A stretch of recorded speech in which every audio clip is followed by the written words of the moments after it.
Assalamualaikum warahmatullahi wabarakatuh.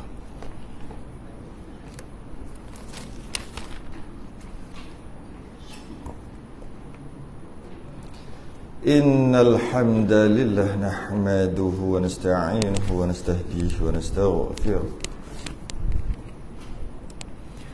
wa na'udzu billahi min shururi anfusina wa min sayyiati a'malina may yahdihillahu fala mudilla lahu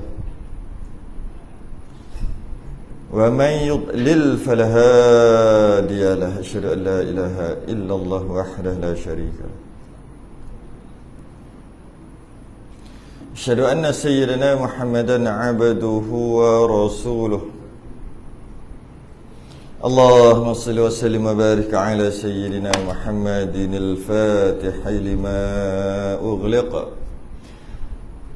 wal khatimi lima sabaqa nasiril haqqi bil haqqi wal hadi ila siratikal mustaqim. Wa sallallahu alaihi wa ala alihi wa ashabihi haqqa qadrihi wa miqdarihi al-'azim. Allahumma nawwir bil kitabi basari wa atliq bi lisani shrah bi sadri yasta'mil bihi jasadi bi hawlik wa quwwatika fa innahu la hawla wa la quwwata illa bik. Subhanaka la ilma lana illa ma 'allamtana innaka antal alimul hakim. Wa la hawla wa la quwwata illa billahil 'aliyyil 'azim. Amma ba'du. Alhamdulillah, kita sambung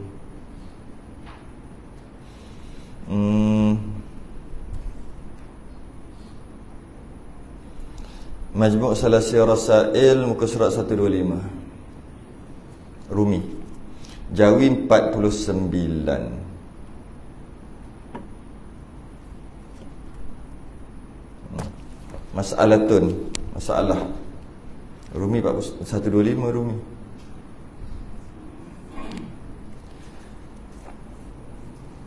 Qala al-musannif rahimahullahu ta'ala wa nafa'ana wa iyyakum bi'ulumihi fid darain. Amin ya rabbal alamin. Masalah yang seterusnya setelah membicarakan masalah cara untuk buat telaga. Dia ajar cara nak buat telaga macam mana. Dah lepas dah cara nak buat telaga. Masuk pula kita cara nak buat apa pula ni? Basuh tempat kaki, tempat basuh kaki. Tempat basuh kaki dekat mana-mana, kat rumah ke kat masjid. Dia ajar pula cara nak buat tempat basuh kaki. Qalal musannif rahimahullahu ta'ala wa nafa'ana wa iyyakum bi'ulumihi fid darain. Amin ya rabbal alamin. Masalah, jika hendak membuat akan tempat basuh akan kaki di masjid atau di rumah, tempat basuh kaki nak buat depan rumah ataupun dekat depan masjid. Mungkin sekarang ni tak buat dah kot. Sekarang ni pakai pipe aja. Air pula banyak. Dulu air tak banyak kan? Jadi banyaklah pantang larang. Mari kita tengok orang dulu buat macam mana tempat basuh kaki kat rumah atau dekat masjid. Maka dibuat akan dia dengan kayu. Buat tu seelok-eloknya dengan kayu. Seelok-eloknya buat dengan kayu. Kalau nak buat dengan simen pun tak apa. Cuma buatlah bentuk ni macam kayu. Okay. Macam mana? Maka dibuat akan dia dengan kayu yang lebih tinggi daripada tanah. Syarat yang pertama, tempat kayu yang untuk buat basuh kaki tu, sebenarnya kat kira kat mana-mana pun, dekat masjid kita ni pun, mesti tinggi daripada tanah. Tapi kita tak. Kita nak buat macam mana tinggi daripada tanah? Kita sekarang ni rasa tak boleh kot. Kita kena, macam mana kita nak buat tinggi daripada tanah? Biasanya kita buat tak tinggi pun. Tak tinggi pun biasa kita buat. Kita buat macam longkang kan. Itu sekarang. Dia suruh buat tinggi daripada tanah. Dan di atasnya seperti buluh. Dan di atasnya seperti buluh. Dan di atasnya seperti buluh. Di belah dua. Buluh belah dua. Maknanya dia macam tu lah. Macam tu, buluh. Dia belah dua. Tetapi besar sekira-kira. Tapi besar, jangan buluh kecil, buluh besar. Sekira-kira tiada takut daripada tergelincir oleh kaki tetap atasnya. Kalau buat kecil mungkin boleh gelincir, dia kata. Buat besar-besar. Bukan besar, buluh tu buluh besar, bukan buluh kecil-kecil. Itulah yang disebut. Dan selain daripada tujuan buat macam buluh tadi tu, umpama buluh, sama ada memang buluh betul kerat dua, ataupun buat bentuk macam buluh, tapi bukan buluh bulat yang telah dipotong dua, bulat-bulat gitu. Dan diletakkan buluh tadi tu rapat-rapat lah. Rapat tu pun jangan rapat sangat. Rapat jangan rapat sangat, supaya ada ruang di antara buluh dengan buluh tu. Tujuannya biar air lalu. Air boleh lalu untuk jatuh ke bawah. Dia kata gitu. Dan apa tujuan bulat macam tu? Tujuan bulat macam tu supaya air tak bertakung. Maka air terus laju turun ke bawah. Jadi tujuan naikkan sedikit daripada tanah supaya air tu boleh jatuh ke bawah, tak naik atas balik. Tujuan buat bulat-bulat begini supaya dia laju mengalir ke bawah. Tujuan buat jarang-jarang sikit supaya air masuk ke bawah juga. Itu tujuannya, kan? Okay. Kalau nak buat batu pun buat macam tu. Buatlah kalau nak buat batu. Buat macam tu. Kan? Dan buat biar kasar supaya jangan tergelincir. Jangan bagi tergelincir, jatuh nanti. Dan jika kayu itu seperti papan, kalaulah buat kayu tu pakai kayu yang mana kayu tu macam papan, seperti papan, maka tiada elok. Papan ni straight macam tu lah. Papan ni kan straight besar-besar ni straight. Tak elok, dia kata. Tak elok pakai papan. Kerana air kurang lari daripadanya. Air kurang lari. Air lambat jatuh.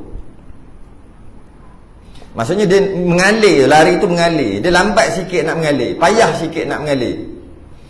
Jadi bila payah nak mengalir, dia akan jadi bertakung. Tu yang tak nak tu. Kurang lari, kurang jatuh sebab papan kan. Kemudian dia kata lagi, jika tiada cermat, kalau buat lebih kurang, kita ni memang buat lebih kurang, kalau tak cermat, maka tiada suci kaki yang dibasuh. Tak suci kaki yang dibasuh kalau tak cermat. Sebab apa tak suci? Kerana air najis itu, kalau ada najis dekat kaki, air najis itu diam di atas tempat basuh tu, dekat atas papan tu. Kalau simen atas simen, dia tak mengalir. Dia diam kat situ. Menyebabkan kalau kita pijak, kaki kita bernajis balik lah. Kalau kaki kita tadi ada najis. Melainkan, kalau buat macam ni boleh. Melainkan jika ditinggi akan dia. Melainkan jika tinggikan sikit papan tadi, akan dia sekerat daripada hujung papan itu. Dan direndahkan akan hujungnya yang kedua. Buat sengit je tu. Buat sengit je tu. Kalau macam tu papan tak ada masalah. No problem kalau buat macam tu. Sebab tu kalau kita nak buat, kita kena buat macam tu lah. Kalau kita nak buat macam bilik air kita, macam agak tak logik lah kot kan, nak pakai papan dan sebagainya. Jadi kita pun buatlah, tak apalah, buatlah lantai tu. Tapi kalau boleh, kalau kita buat sendirilah, kalau dah beli yang dah siap tu nasib lah, biar air tu laju. Sebab kalau yang duk perhati, tukang-tukang ni duk buat, dia tak buat, tak laju air dia, tapi dia akan mengalir juga masuk ke lubang, tapi tak laju.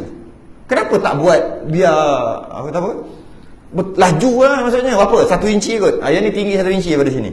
Biasa dia buat sekadar, dia letak timbang air tu kan. Alahai, air tu slow je pergi. Itu pun kadang-kadang setengah jam baru tengok baru hilang air kan. Kenapa jadi gitu? Itu antara tak bagus lah sebenarnya. Tak bagus. Saya tak tahu kenapa. Apa tujuan buat bilik air, lepas tu buat lubang, kemudian buat biar sikit-sikit masuk lambat slow-slow. Kenapa tak bagi dia masuk laju? Takkan nak sengit gini, nanti kan nak berjalan pun payah. Maksudnya biarlah air itu laju. Biar air itu laju. Laju-laju ni saya rasa 1-2 inci kot. 2 inci belah sini, lubangnya rendah 2 inci. Rasa laju dah. Dan kita tengok kat mata, kita tak nampak pun dia punya perbezaan. Kena tengok sungguh-sungguh. Yalah, sengit. Nampak. Ini memang kadang-kadang sebab dia nak buat sikit sangat, sehingga kan air tu pergi takung tempat lain pula. Sebab pasang tile tu kan, tak terkurang simen ke apa. Dia akhir sekali kita jiruh, air tu pergi ke belah sana. Jiruh, air tu pergi belah sana, bukan pergi kat lubang. Dia tak tahu apa tujuan. Pelik kadang-kadang. Buat je lah tinggi sikit. Biar air tu laju terus ke bawah. Biar terus dalam 1 inci atau 2 inci belah ni, belah pintu ni. Belah pintu ni 1-2 inci, belah lubang tu rendah 2 inci. Kan laju air pergi. Ke takut tersepak, tersadung? Tak ada, gini sikit je pun. Bukan gini. Lantai ini ada orang buat. Sikit je. Tapi tetap juga. Saya tak faham lah tukang ni kenapa. Saya pernah juga suruh dia buat. Akhir sekali dia tak buat macam kita nak. Dia buat dia juga. Kita dah cakap dah, buat ni biar tinggi bagi tinggi sikit sini. Biar nak naik pergi ke pintu tu penat macam naik bukit. Saya nak bagi tahu tinggikan belah sini. Tetap dia buat gini juga. Takkan kita nak pecahkan tile kita? Tak tahulah penyakit apa. Buat aja lah tinggi sikit. Sebab dia punya kesan dia besar, bukan kecil. Kita duk basuh najis apa semua. Kalau basuh dalam lubang tu air kecil-kecil ke tepi. Kita duk mandi, air tu lambat pergi ke. Memang ada banyak air akan pergi ke lubang. Tapi ada air yang tak pergi. Cuba tengok kenapa dia tak pergi tu. Tak faham. Orang dulu lagi bagus lah. Relax, tak ada tile, tak ada apa. Tapi memang laju air masuk lubang. Memang laju. Sekarang tak tahu lah apa tujuan dia. Biar tinggi belah pintu ni, biar rendah belah lubang. Biar air tu pergi sekejap je. 5 minit tengok hilang dah air. Ini nak tunggu air hilang setengah jam. Jadi dia ajar. Sebab apa? Dia ada kena-mengena dengan najis tu. Yang kita duk basuh najis, dia ada kena-mengena. Menyebabkan bimbang, boleh menyebabkan was-was, dan boleh menyebabkan sembahyang tak sah. Yang dia bagi tahu, dia suruh buat kalau pakai papan biar tinggi sebelah. Belah sini tinggi, belah sini rendah. Tujuan air tu laju. Dan dia suruh buat macam tu dalam keadaan di antara papan dengan papan ada lubang. Itu pun dia suruh buat macam ni. Biar tinggi. Di antara papan dengan papan ada lubang. Kita pula di simen mana ada lubang. Sepatutnya kena lagi tinggi. Biar lagi sungguh. Penting benda ni. Sebab kita akan konon-konon kita ambil mandi, mungkin ada najis. Kadang-kadang lubang bol ni kat situ, kita pergi kencing part lain. Jadi bila macam tu tak apalah, boleh jiwa air banyak, tak ada masalah, tak makruh pun. Air banyak kan. Tapi bila kita jiwa air ada lagi kat situ tu. Kita jiwa air, dia tak pergi laju, dia duduk bertakung kat situ. Memang tak banyak, tapi ada tak takung? Tak ada. Sepatutnya tak patut jadi macam tu.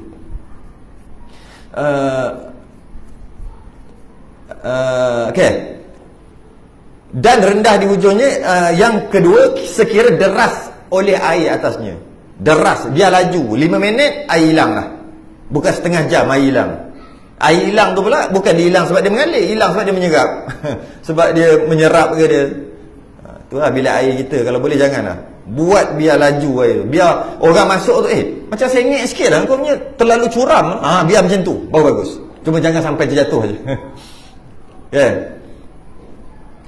Dan lagi hendaklah ada licin ia. Dan lagi hendaklah ada licin ia. Supaya dan lantai tadi kalau pakai papan tu mesti licin, macam buluh. Tapi kalau papan tu licin takut jatuh pula kan. Itu masalah dia. Sebab tu dia kata elok pakai buluh. Licin macam buluh, tapi licin buluh dia begini. Jadi dia boleh pegang kaki tu, pijak. Jadi kalau kata nak pakai papan, tak apa, dengan syarat papan tu licin, jangan papan yang kasar, supaya tiada lekat padanya oleh segala yang cemar-cemar. Kalau kita pakai tile tu cantik dah. Kadang-kadang orang tak tahulah, pelik juga ni. Elok-elok dah orang duk pakai tile dekat toilet, dia pergi pakai yang biji-biji batu tu. Batu biji-biji kecil tu. Kan? Konon-konon nampak cantik lah, canggih lah. Tak elok tu. Kalau kita duk basuh najis apa, najis tak pergi, dia lekat. Sebab pertama simen dia tu kasar. Yang kedua, apa dia panggil istilah apa? Batu sungai tu kan, yang kecil-kecil tu. Kalau letak dekat dinding, okey lah juga. Yang bagi cantik letak kat dinding, ni letak kat bawah. Tak elok sebenarnya. Tak elok. Kadang kat seorang masjid pun dia. Tak elok bila ada najis, dia akan lekat kat situ. Patut buat licin. Buat tile. Cuma licin takut jatuh pula. Pandai-pandai ya. Maksud licin tu licin, tapi bukan licin yang jatuh tu. Kan ada tile yang licin, tapi bukan licin tu. Orang panggil tile bilik air. Orang tahu dah lah, tile bilik air. Yang lagi cantik, jangan petak-petak tu jangan kecil-kecil, biar besar-besar. Yang kebanyakan bilik air ni mesti kecil-kecil kan. Dia dah pesan kat sini. Jangan yang kecil-kecil, yang besar-besar kalau boleh. Yang 2x2, ada tak? Bilik air 2x2, tile punya. Biasa kecil. Berapa? 1 inci ya? 1 inci 1 kalau kecil. Yang itu kat celah-celah tu, dia kasar. Dia simen. Najis boleh lekat kat situ. Payah nak jirus. Tempat najis kan. Lah sekali jadi susah. Jadi sekali boleh jadi macam-macam lah. Kesan dia dekat solat kita. Kesan dia dekat, jika ada najis, tapak kaki tu habis kita bawa dalam rumah, habis mengata-kata. Jadi kenalah serius sikit buat bilik air ni. Bilik air ni kena serius sikit. Licin supaya tidak lekat pada dia oleh segala yang cemar-cemar. Okey. Tetapi dia kata, kayu yang bulat itu terlebih baik daripada papan. Kayu yang bulat-bulat ataupun buluh lagi baik. Buluh yang dibelah dua lebih baik daripada papan. Sebab papan ni dia kasar dan dia straight tu. Dan jika ditinggi akan dia seperti yang tersebut itu sekalipun, walaupun buat macam ni sekalipun, tetap baik lagi yang bulat. Buluh lah, macam buluh, lebih baik yang bulat. Dan di antara bulat tu berlubang untuk jatuh ke bawah. Okay? Sekalipun kerana terpelihara daripada berlumur dengan najis di atasnya daripada sekalian pihak bersalahan papan. Kalau buluh dia akan terpelihara. Pertama dia licin, kedua dia besar macam ni je, macam tu. Kemudian dia ada lubang kat tengah ni. Jadi kalau jiruh memang senang hilang. Kalau papan dia susah. Kalau ada tahi atas itu, katalah jiruh, dia masuk celah-celah papan lagi. Jiruh terlekat kat sini. Walaupun dia kata walaupun buat air laju sekalipun sama juga. Tetap juga lebih baik buat yang bulat-bulat macam tu. Cuma sekarang ni cuma ilmu lah. Sekarang ni tak praktikal lah sekarang ni kan. Nak pakai buluh apa kat rumah? Tak praktikal lah. Cuma tak praktikal lah. Macam tu lah misal. Kat sini sekarang tak praktikal nak buat. Kita cuba lah fikir. Sekarang ni kalau yang saya perhati tile lah. Tile cari yang besar-besar, jangan cari yang kecil-kecil. Walaupun niat buat kecil-kecil tu kerana tak nak bagi licin. Tu tujuan dia buat kecil-kecil supaya lekat kaki tu kan. Tapi cari yang besar dan bak licin tu pandai-pandai buat. Macam-macam, takkan kereta enjin boleh buat. Takkan benda tu fikir lah macam mana, tak tahulah. Designer dia orang lah buat. Diorang punya kerja lah. Diorang tu apa? Orang Islam. Orang Islam yang kerja design, dia lah fikir. Tak susah roket naik ke atas bulan boleh buat. Takkan tak boleh fikir sikit macam mana nak buat. Dia nampak macam satu lagi yang nampak macam elok juga, yang plastik yang dia letak tu, plastik pasang betul, lubang. Apa dia panggil tu. Jadi kalau cuah dia air, tapi cuma dia, masalah pula nak kena cuci, nak buka habis berlumut kat bawah tu. Itu pun bagus juga. Jagalah bilik air. Kerana daripada bilik air boleh menajiskan satu rumah. Daripada bilik air boleh menajiskan bilik. Daripada bilik air boleh menajiskan dapur. Sebab daripada salah cara basuhan tu, tapak kaki kita bawa satu rumah. Masalah, adakah wajib dikasah ni, dibasuh ni, ba alif sin ha, bukan ba alif kaf tu. Tapi memang dalam Rumi tu dah memang dia, kalau tengok tu kan, Rumi tu dia dah Betulkan yang kat bawah kan. Dah betulkan yang kat bawah. Dan dia kata, adakah wajib dibasuh? Tu bukan dikasah tu. Adakah wajib dibasuh akan penapis? Oh, habis dah cerita tadi. Cerita tadi dah habis. Bab bila air dah habis, masuk kita bab lain pula. Tapi bab najis lah juga. Bab lain pula. Adakah wajib dibasuh akan penapis? Umpama manisan. Kalau bahasa sekarang, kita punya minuman lah. Air tebu kita masuk semut. Nescafe Or kita masuk semut. Tu. Bila masuk semut, kita pun nak tapis semut tu. Yang mana semut tu masuk sendiri. Kalau semut tu masuk, kita yang masukkan, dia jadi najis. Ini kita bahas sebelum ni. Ni dia masuk sendiri, semut tu masuk sendiri dan tak berubah masuknya tu. Masuk sendiri dan tak berubah lah. Tak berubah bau, warna dan rasa. Kalau semut tu masuk, berubah bau, warna dan rasa, maka najis. Kan ada semut yang bau dia, ya Allah. Macam tu juga macam lipas. Ada lipas yang bau biasa, ada lipas bau busuk tu kan. Macam tu lah. Ada semut mayat, orang panggil kan, semut mayat. Busuk bau dia tu. Dia masuk bau busuk, yang itu habislah air. Habislah. Air terus, entah najis terus. Air tak boleh pakai terus. Ini dia kata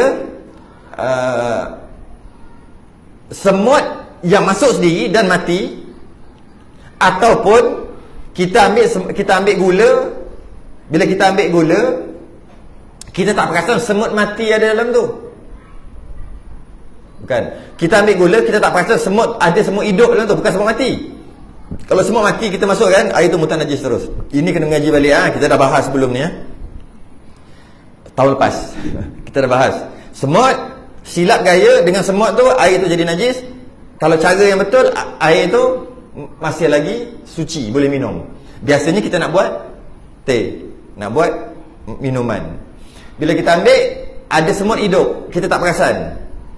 Kita masuk dalam air, mati di dalam tu, air tu mutlak. Tapi kalau kita ambil, ada semut mati dalam tu, dah mati, kita masuk dalam air, timbul, mati, air tu najis, tak boleh minum. Kalau kita ada air, tiba semut masuk sendiri dan bunuh diri, mati dalam tu, air masih lagi suci. Air masih lagi suci. Kita ambil semut mati dah ni, kita campak, jadi najis. Ada beberapa perkara yang kita dah bincang tahun lepas. Panjang bab tu, dalam muka surat berapa sebelum tu? Rasa muka surat 60 lebih 70. Ini sekarang 125 dah. Kita dah bincang berkaitan dengan binatang-binatang serangga yang tak ada darah mengalir. Macam kelkatu, macam lipas, sama? Lipas, cicak yang masuk ke dalam minuman kita macam mana nak buat. Kadang-kadang najis, kadang-kadang tak najis. Itu dah bahas panjang lebar sebelum ni kan. Dan dikatakan ini, tiba-tiba masuklah semut. Yang mana semut tadi tu dia masuk dan tidak menajiskan. Dia masuk ke dalam air dan tak menajiskan. Kalau yang menajiskan tak boleh buat apa dah, tak menajiskan. Dan mati je. Maksud dia hidup-hidup, dia masuk, dia mati dalam tu. Air pula, kalau air secawan, kita buang tak? Buang lah. Kalau satu jam masuk seekor, buang. Okey, buang. Kalau satu yang buat kenduri kahwin, satu apa dia panggil? Yang tu lah yang biasa buka tu. Kalau satu tu ada seekor aje, buang.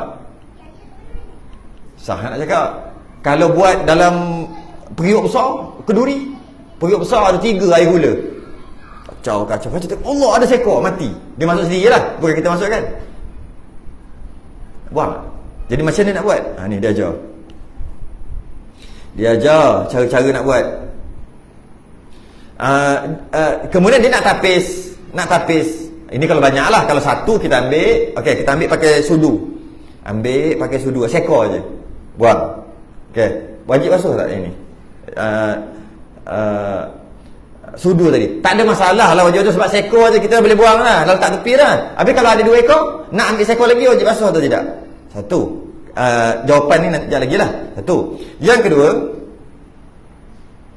kedua, kalau tapis, kalau ada 4, 5, 6, 10 ekor, nak pakai tapis, tuang. Tuang. Masuk seekor dekat penapis, adakah wajib buang dulu bau yang lain atau macam mana? Tu, tengok macam mana dia cakap. kerana berkehendak ia kepada tapis pula dengan ia. Dia kata perlu dibasuh tak penapis tu. Berbuai, oh ada seekor kelkatu, tak kisahlah, ada seekor bubuk kutu, semua samalah yang seangkatan dengan semut, iaitu serangga yang tidak ada darah mengalir. Ada cicak, paling besar cicak. Pop, tuang air pop ada cicak. Oh buang buang kita kata sebab satu ekor. Satu periuk besar. Dah nak buat kenduri esok ni, malam dah masak air gula. Masuk cicak seekor jatuh, pop mati. Macam mana? Buang. Gula dah lah mahal. Macam mana tu? Macam mana? Tu lah. Okay. Dan kalau ambil dengan penapis, contoh ambil dengan penapisnya tu satu seekor, perlu basuh ke buang untuk perlu basuh ke untuk ambil yang kedua pakai penapis ataupun pakai sudu ataupun tapis tu tuang seekor, dua ekor. Itu biasa dah buat. Seorang pegang penapis tu pegang 1 2 3 4 5. Oh, 30 ekor contoh. Sekarang macam ni nak buat, adakah wajib basuh? Mari kita tengok. Tu soalan tu. Kepada tapis pula dengan ia, kan soalan, tanda soal tu. Maka padanya itu tafsil. Maka tengok dulu. Padanya itu tafsil, tengok dulu. Tengok keadaan. Macam mana keadaan tu? Tafsil. Maka jika ada perceraian itu lama, jika perceraian itu lama pada uruf, adat kebanyakan pada mengerjakan dia, maka wajib dibasuh, disuci, buang akan segala bangkai najis daripadanya, kemudian barulah harus ditapis dengan dia. Ini yang muktamad. Jika ambil, kalau pakai sudu, ambil seekor, buang. Ambil terus, dia kata maaf. Maksudnya tak payah basuh sudu tu. Sebab lepas ni nak ambil lagi, tak wajib basuh sudu. Tapi kalau lama pada uruf, dia kata lama pada uruf, pada adat. Kalau ambil, jawab telefon lu, bunyi telefon. Ni tangan nak pegang ni, seekor baru ambil, dah buang dah. Seekor semut, cakap popek 15 minit dah bercakap dah. Letak, boleh ambil. Kalau nak kira, tak boleh. Masuk je, semua jadi najis. Haram bagi orang kenduri makan. Haram. Tapi dia tak kata minit. Minit tu saya yang letak 15 minit. Dia kata lama tu, lama pada uruf. Agak-agak lama. Macam tu lah. Lama tak? Berapa lama? Kalau 5 minit lama tak? Lama. Sebab orang biasa buang. Kan? Ni tunggu borak apa-apa. Itu bukan nak buang, itu gigi lama. Boleh kita kata seminit tak lama sangat kot. Kalau macam orang nak cari kan, kita nampak ada 5 ekor, ambil seekor, buang. Masih lagi tak lama sebab kita sedang mencari kan. Tapi kalau 5 minit asal lama. 5 minit tu bukan cari satu bangunan, bersatu je, takkan tak jumpa 5 minit. Itu masuk pada uruf. Cuma dia tak letak berapa minit-minit. Kita cuba anggarkan lah. Lama je, wajib basuh sudu. Wajib basuh sudu untuk ambil yang kedua. Jumpa dah, ambil yang kedua, cari pula yang ketiga. Tak sampai seminit, jumpa yang ketiga, terus boleh ambil. Tapi kalau lama dia buat benda lain lama tu, maka wajib basuh. Kalau lah ambil kali pertama tu okey dah. Lepas tu lama pada tu dia tak basuh, dia ambil sekali lagi, air itu semua jadi mutanajjis, haram bagi orang minum. Dia sendiri pun haram minum. Hati-hati kat situ. Ya. Dan jika tiada lama antara tapis yang dahulu dengan yang kedua, satu lagi yang penapis pun sama jugalah. Penapis ambil satu, penapis yang RM2 tu ambil. Ada seekor lah kekatu, buang. Kau cari lagi, ambil. Ini pula apa pula ni? Ni semut, buang. Ambil. Ni kutu pula, buang. Tak ada masalah. Kita dah sebut ni, selagi air tak berubah, bau warna dah rasa. Air gula tadi tu. Air teh ke air apa sirap ke. Ataupun caranya yang kata boleh juga tapis, boleh juga. Seorang pegang penapis, tuang. Tuang. Jatuh. Seekor dah ada. Adakah perlu buang? Tak. Dengan syarat tak putus. Masuk. Tapi kalau dia putus, dia buat lama pula tu, lama tu macam 5-10 minit lah kot. Lepas tu nak tuang balik, pegang balik penapis. Tak boleh dah. Wajib basuh baru buat baru. Kalau tidak, yang dalam tu elok-elok suci jadi najis.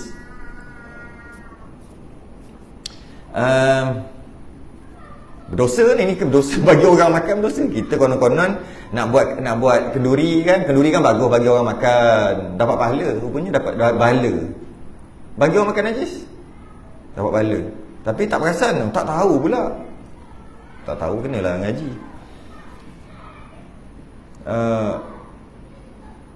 Maka tiada wajib membasuh akan dia. Tak wajib basuh balik jika tak lama pada uruf dan dimaaf daripadanya, dimaaf kerana sukar dan masyaqqah atasnya. Susah kalau ambil basuh. Ada 10 ekor 10 kali basuh, ada 100 ekor 100 kali basuh.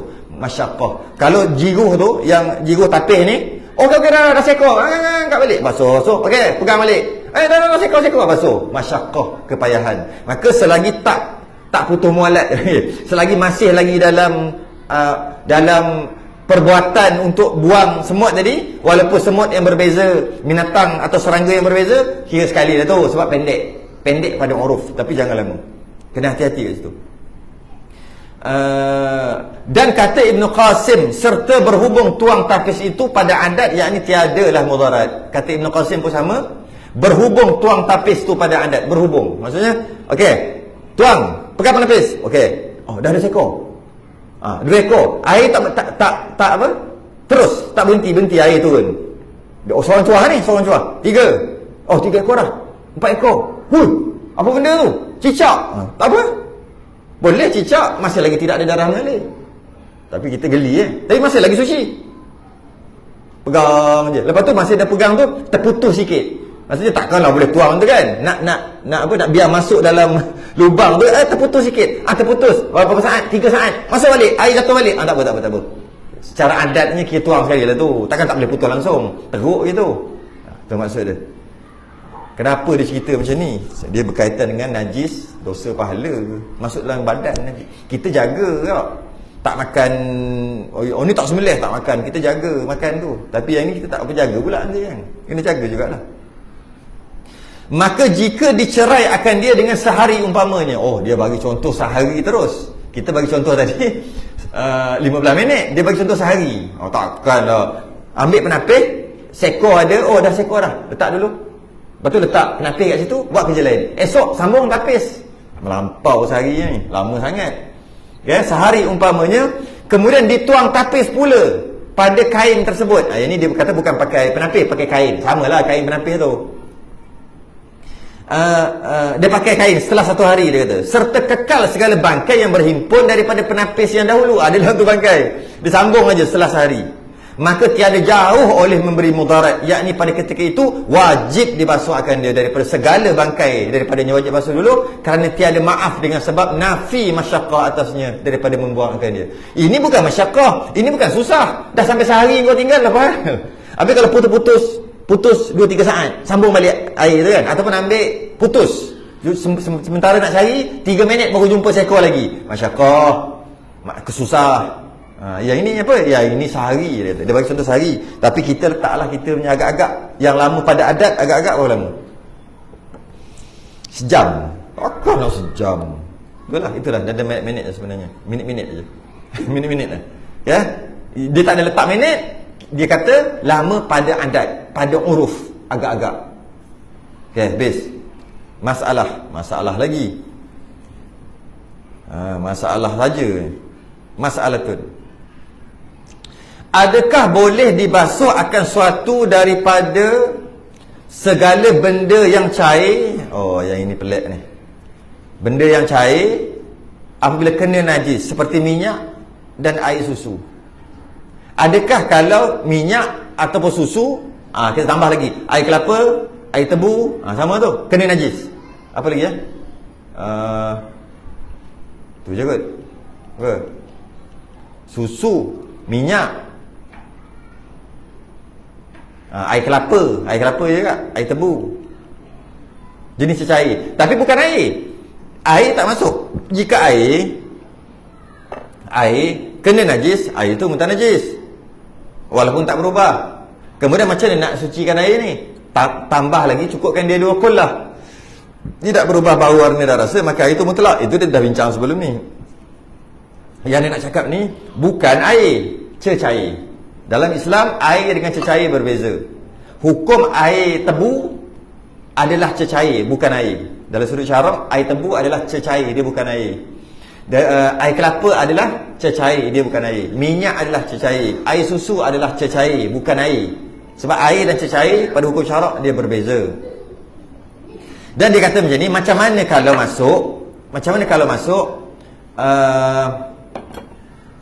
minyak atau susu, maksudnya cecair lah, bukan air, kena najis. Kita kata kalau minyak yang kita beli tu RM2.5 yang subsidi tu, RM2.5, masuklah tai cicak, kita mungkin buang kot. Habis kalau masuk yang bukan subsidi, yang 5 kilo harga berapa puluh ringgit yang kita beli tu, masuk tai cicak, nak buang tak? Okey, tak apalah, buang. Tu kalau 5 liter. Kalau 20 liter, tak masuk tai cicak sebiji, buang. 100 liter akhir sekali tak buang. Sekarang ni macam mana nak cuci kan dia? Boleh ke tak? Sebenarnya tak boleh. Tak boleh. Air kena najis, air tu mutanajis. Air dia panggil air mutanajis. Air kena najis, tak berubah, air tu dia panggil mutanajis. Air yang kena najis. Macam mana nak sucikan dia? Boleh. Caranya tambah air tu sehingga jadi 2 kullah. Bila jadi 2 kullah, adakah dia tinggal bau, warna dan rasa? Tak ada bau, tak ada warna dan tak ada rasa. Maka air tadi jadi mutlak. Kita bagi contoh, kalau kita ingatlah, kita ngaji tahun lepas lagi ni, masa awal-awal muka surat 60-70 tu, satu baldi, bukan satu baldi, ada 15 baldi. Baldi tu ada 15. Cicak dia berak setiap satu baldi seketul. Satu taik. Pandai pula cicak tu. Dia satu. Jadi semua tu air dia panggil, semua dalam besen, dalam baldi tadi mutanajis dia panggil. Pakat-pakat buang. Walaupun dah buang taik, tetap juga air tu mutanajis, kerana air tu kurang 2 kullah, masuk najis, berubah atau tidak, air mutanajis.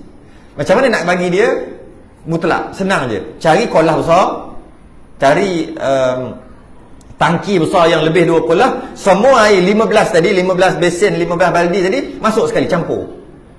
Bila campur sekali, setelah buang tai cicak tadi lah, campur, lepas tu ambil balik, semua jadi suci, mutlak balik. Jadi mutlak balik. Tak tambah air? Tak tambah air. Okey. Itu air. Air kalau kena najis, dia panggil air mutanajis, ada peluang untuk suci. Kalau ma'i itu ma'un, itu air, ma'i atau cecair, kena je najis, tak boleh suci dah, habis. Maksudnya habis. Contohnya kita buat kuah, santan lupa nak sebut tadi. Santan pun samalah, dia cecair. Bubur, kari, siap dah tumis apa semua, nak buat kenduri ni besar kawah ni. 4 ekor kambing, satu kawah besar. Lepas dah bubur, santan apa semua dah, tiba-tiba datang cicak berak, datang tikus berak, tak kisahlah, tarik lah, masuk. Dia tengok, Allah, cepat-cepat dia angkat. Dah mutanajis, tak boleh makan dah, habis, tak boleh makan. Walaupun modal tu 1000 sekalipun, tak boleh makan. Tapi kalau air, masak air, blub air main menggelegak, cicak berak ke, tikus berak ke, tikus menyelam ke, mati timbul ke, buang, boleh lagi nak mutlakkan dia. Tak payah buang. Buang cuma apa? Cuma buang najis tadi. Macam nak mutlakkan dia? Macam tadi lah. Campur air sehingga cukup 2 kullah, ambil balik. Cecair tak boleh. Sebab tu dia bagi contoh minyak dan susu. Maka atas qaul yang mu'tamad, tiada oleh uzur lah daripada menyucikan. Bahasa lain, tak ada harapan dah nak suci, tak boleh buat apa dah. Akan dia kerana hadis yang telah lalu, dah bincang hadis sebelum ni, memang tak boleh buat apa dah, habis. Naya. Saya pernah terjadi satu dulu dekat Yala, kat Tani dulu. Pernah jadi. Dia buat kenduri kat sana, kalau kenduri kahwin tumbang 2-3 ekor lembu. Dia tak main beli timbang-timbang, tak ada. 2 ekor 3 ekor tumbang. Saya ada lah tu, saya pergi datang juga. Tapi saya tak makan sebab dah tahu cerita tu, Tok Guru selesaikan masalah tu. Tapi tak makan, kita pergi kita tahu orang ni sedap, sedap nak makan. Makanlah. Macam ni Cik Tok Guru selesaikan. Masuk macam tadi masuk tikus. Tikus elok-elok dia tengok blub apa benda tu macam menarik dia terjun. Kuat lentang, terus terlentang mati kat situ. Ambil buang tikus tadi. Sudah. Macam mana ni? Daging dah bubuh. Besar kat bawah dia. Memang tak boleh buat apa. Macam mana ni? Ribu ni. Masa tu petang dah. Esok untuk masak untuk esok tu kenduri. Masak malam lagi kan. Macam mana ni petang. Dia tu kita follow belakang apa lagi? Pas kita menarik. Pergi je macam nak settle. Macam mana dia settle? Buang semua air, cecair tu buang. Dia tak masuk lagi ubi kentang belum masuk lagi. Dia cuma baru masuk santan, lepas tu dia punya kari-kari dia tu, rempah-rempah dia. Lepas tu masuk daging.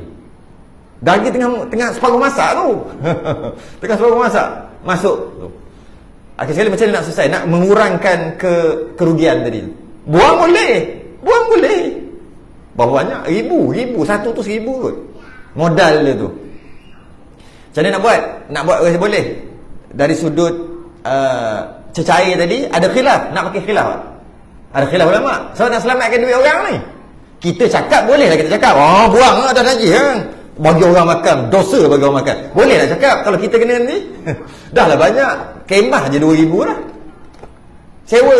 Lepas tu pula macam-macam ada puluh ribu. Tiba-tiba nak tambah lagi 1,000-2,000. Kita cakap sedap. Kena kita baru kita tahu macam mana nak buat, macam mana nak buat. Akhir sekali nak mengurangkan. Nak pakai mazhab lain tak? Dia kata tak berani, tak mahu kata. Sebab buat memang ada. Binatang yang gini adalah khilaf dia. Tak mahu. Habis macam mana nak selesaikan? Nak mengurangkan kerugian je. Bukan nak untung pun. Nak kurangkan kerugian tak apalah. Daripada 1,000 tu jadi 300-400 ke rugi tak apalah. Macam tu. Buat macam mana? Senang lah gitu.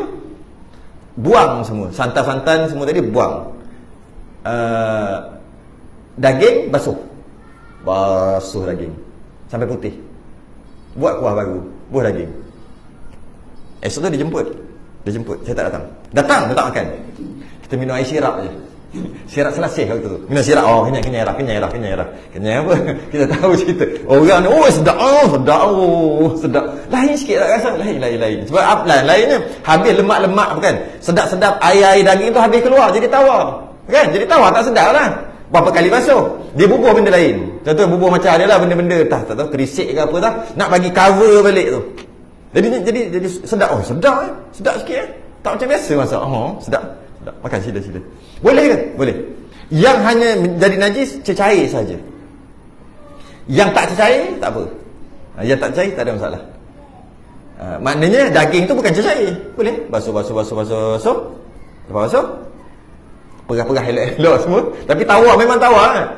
Sebelum tu dia kata dia nak buat cicah ayam asam, dia kata. Dia buat tiba-tiba tukar menu. Buat nasi daging. Dia kata ambil air daging yang lain lah, yang elok-eloknya bubuh buat nasi. Lepas tu yang ni cicah ayam asam. Sebab dia dah tawar lah. Macam makan hampas je, dah tawar lah. Cicah ayam asam, bubuh apa, letak bawang apa, sedap juga. Dia kata buat tak? Fikir-fikir tak idea lah. Kita buat juga sekali. Kita buat khutuk, dia kata. Khutuk. Tahu khutuk? Macam makan khutuk. Buat khutuk. Bubuh. Sebab khutuk dia rasa sikit. Hilanglah tawar tu. Dia tak makan. Tapi dari sudut halal. Boleh.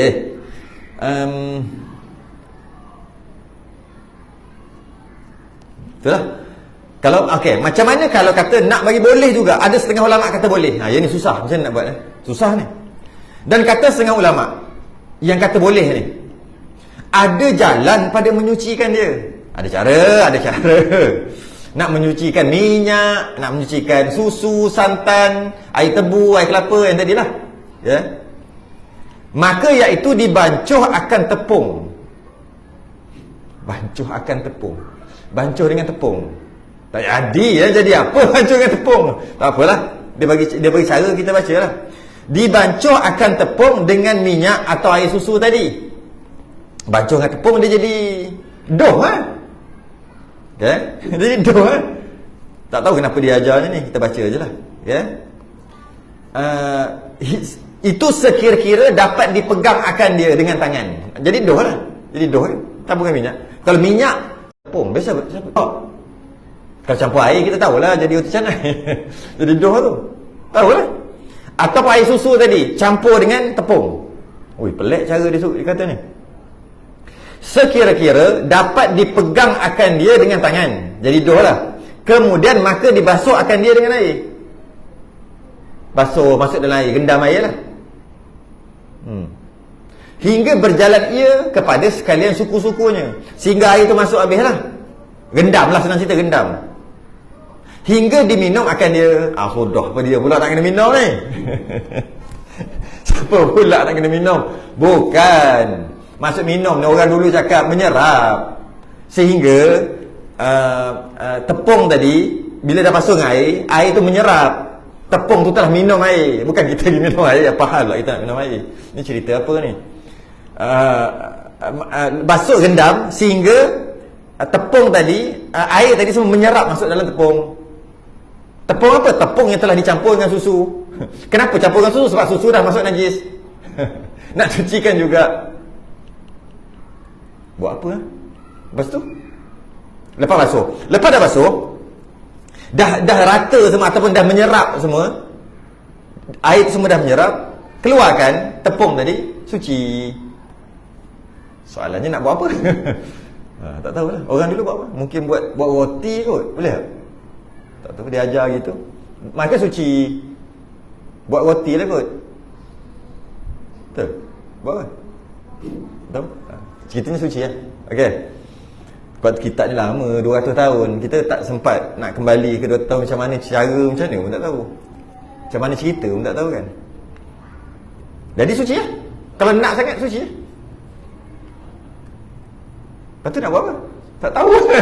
nak sebut tak tahu. Lepas tu ambil pergi goreng ke apa? Goreng makan buat macam cucur ke apa? Tak tahu lah. Kalau campur dengan minyak, tak tahu. Tapi macam tu, jika buat macam tu, suci. Ini kata setengah ulama. Bukan muktamad. Yang muktamad tadi tak boleh buat apa dah. Tak boleh suci dah. Cecair tak boleh suci. Yang ada beku-beku boleh. Yang beku. Contohnya yang bubuh ubi dalam tu, buah kentang. Itu beku kan. Bila najis tu santan tu, susu ataupun air tu dah masuk najis, yang tu boleh basuh. Boleh guna balik. Pelik ni. Dan kata qil. Ni kata qil yang tadi setengah ulama. Maknanya dia bukan muktamad. Tapi ada ulama kata gitu. Ni kata qil ni dia lagi lemah daripada setengah ulama. Muktamad paling kuat, itu yang kita nak amal. Kata setengah ulama, mana ada beberapa orang ulama yang tak boleh dinafikan. Dia kata begini. Yang ni kata qil. Kata qil ni macam ada orang cakap, macam tu lah. Kata tu qil dah. Qil tu cakap lah. Kata tu kata pun cakap juga. Kata qil, kata-kata. Dari bahasa kata tu, kata, qil tu bahasa Arabnya. Jadi kata qil ni maksud macam ada lah dengar Tok Tunggu mana cakap. Macam tu. Siapa? Macam tu. Tapi kata setengah ulama, kalau kita cari, kita jumpa siapa ulama tu. Pendapat muktamad, memang senang nak cari. Kitab Arab ada, kitab Jawi pun ada. Kata setengah ulama, kadang-kadang tak jumpa kitab Jawi, kita akan jumpa kitab Arab ulama mana. Tapi kata qil, saya tak jumpa sampai sudah. Tapi adalah orang cakap. Macam tu. Tu kata qil. Kata qil. Disuci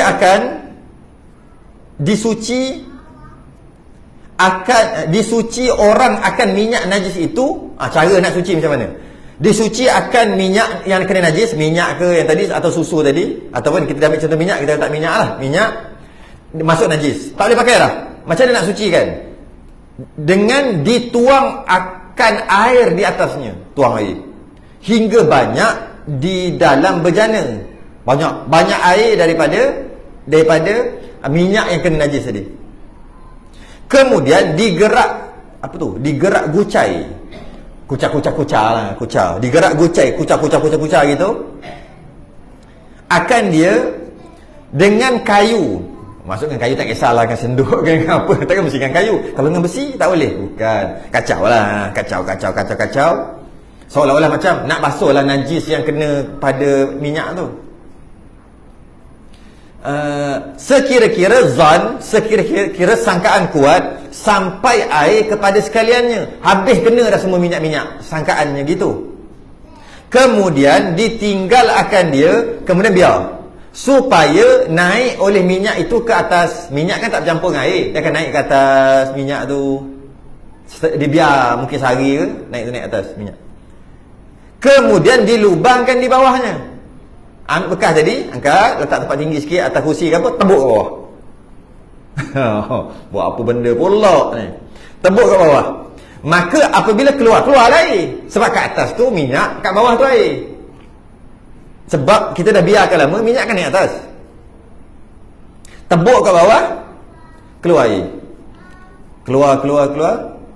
Dilubangkan di bawahnya. Maka apabila keluar air itu, maka ditutup akan lubang. Bila habis dah air, minyak dah keluar, tutup lubang. Dan tinggal minyak di dalamnya. Minyak tu jadi suci. Boleh tak? Ni siapa cakap ni? Ada lah macam tu. Kata kill. Tak siapa tu, cari tak jumpa. Ulama, tapi adalah orang cakap, tak tahu siapa. Kitab mana? Entah. Itulah. Jadi tak boleh pakai sangatlah. Sebab tu dia kata kat sini, dan iaitu dhaif. Pendapat ni jangan pakailah, dhaif. Yang nak pakai yang mu'tamad. Yang mu'tamad tu yang nak pakai iaitu cecair yang bukan air, cecair kena je najis, habis. Satu lautan sekalipun muntah najis. Tak boleh pakai. Itu yang kita pakai. Cuma kalau yang masuk tu serangga yang tidak ada darah mengalir, najis dia yang masuk, atau dia masuk kalau katu semut tadi tu, dia tak ada darah mengalir. Paling besar cicak, bukan cicak tokek, cicak ni. Cicak tokek tu ada darah besar. Cicak yang kata boleh ubat HIV tu kan. Lah kali tak tahu ke mana cicak tokek, sekarang tak tahu ke mana lah. Cicak biasa, lipan, semua tu tak kisah tu. Masuk dalam air, dia tak ada darah mengalir tu. Sehingga sekecil-kecil semut ataupun hama kecil sangat, ataupun kekatu sebagainya masuk, secara umumnya tak boleh dah. Banyak mana sekali cecair bukan air, cecair itu semua jadi najis.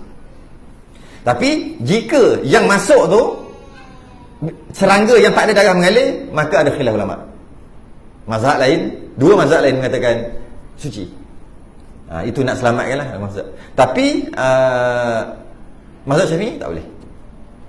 Tapi kalau kata yang masuk tu najis yang bukan darah, yang darah mengalir, contohnya najis tikus, kucing, beruk, yang darah mengalir lah, masuk najis dalam tu, itu tak boleh. Sepakat ulama najis. Cecair tadi tak boleh buat apa dah. Wallahu a'lam. Habis faslun, fasa baru. Ada tahlil apa ni? Fasa baru berhenti dekat pada menyatakan kaifiat menyucikan segala kulit bangkai. Cara-cara nak cuci kulit bangkai, macam mana cara nak samak? Cara nak samak pula. Salah samak, najis. Pakai semayang tak sah. Kena samak dengan cara yang betul. Tangguh dulu, itu sudah kita tasbih kafarah dan suratul subhanakallah hamdik asyhadu an la ilaha illa anta wal 'asr innal insana lafi khusr illa alladhina amanu wa 'amilus salihati. Assalamu alaikum.